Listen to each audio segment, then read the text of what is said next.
2007 Chevy Cobalt Glovebox Hinge repair.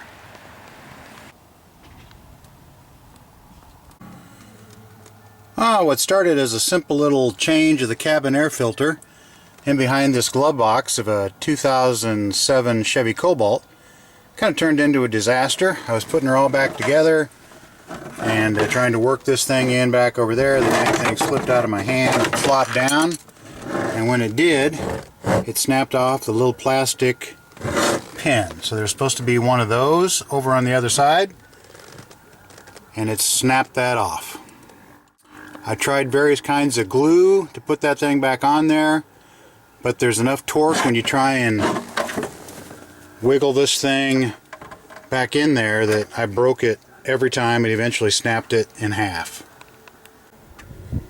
So this piece used to be up in here, kind of like that, and then I broke it. So that's what it's supposed to look like. I went ahead and just cracked all the plastic out of there, so I got back to the metal. Unfortunately, right where I drilled a hole, right here, somebody had put a little factory hole, so my self-threading screw worked on one side, not on the other. So now I'm switching over to some bolts and some flat washer, more like a fender washer on the back. So this is the little device that I made to replace that plastic hinge, and I'll show you the dimensions of that here later. But basically,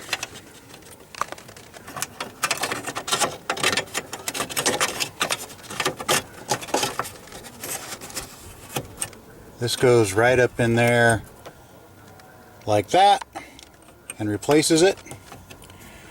In a perfect world, I would have used a rod here, but it was easier for me to drill and tap it and get a little piece of 1/4 inch all thread and put in there. As little as this thing is used, these threads are not going to eat away at that plastic on the glove box enough to worry about. So there's the setup we'll end up with. Those little bolts are a bit too long, but it doesn't hurt anything. Alright, so there she is, screwed in there. We'll give her a test.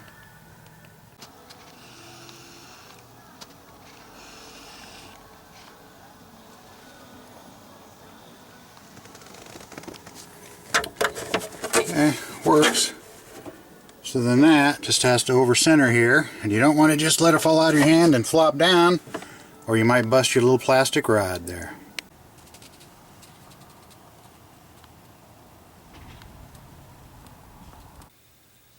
Okay, here's the dimensions that I used. I just found a little scrap piece of metal around work. I don't know how thick it was, but probably wasn't quite as thick as this plastic right here. But just, you know, enough that it won't bend super easy, but you don't need to go crazy with thickness. Then I just, drilled all these holes in advance while it was flat. Then I cut it to length, and then I put it in a vise, and then hit it with a hammer to bend these two flaps over. And you just want to make sure that when you drill this hole here for your 1/4 inch tap, that you leave just enough meat to grab the tap all the way around. And then I, of course, put it in a sander and rounded some edges on all this stuff. These holes here, not real specific, but I ended up using 11/64. Your tap size drill would be 13/64 for a 1/4 20. I used the all thread here because that's what made sense to me. If you're a welder and you want to use a little 1/4 inch rod, that's great as well.